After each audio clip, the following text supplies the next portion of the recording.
कराची क़ौमी अवामी तहरीक जे सरबराह अयाज़ लतीफ़ अली जो पपरी में सॾायल कामरेड लियाकत जहतियाल जी यादि में जलसे ऐं तकरारी केनाल ख़िलाफ़ पपरी जे कब्रिस्तान खां फुटबॉल ग्राउंड ताईं रिथियल रैली खे ख़िताब कंदे चयो त सिंध गुज़िरियल 8 महीननि खां सरापा एहतजाज ऐं 15 ॾींहनि खां मुकमल बंदि आहे।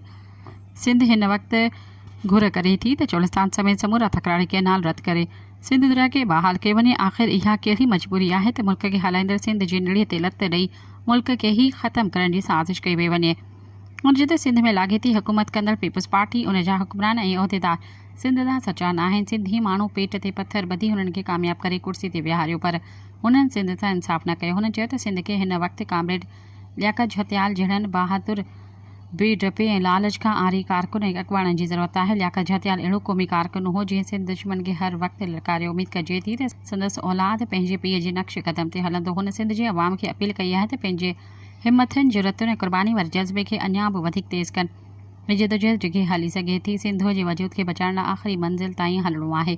इन मौक़े ते क़ौमी अवामी तहरीक जे जनरल सेक्रेटरी मज़हर राहुजो, नायब सदर फरहान लाड़क, इशफाक जनरल मनान शेख, सिंधियाणी तहरीक जे नाहिद जोगी, सिंध इंडिजियंस राइट्स अलायंस जे सैयद खुदारिनो शाह, आसिफ जहतियाल ऐं ॿियनि ख़िताब कयो।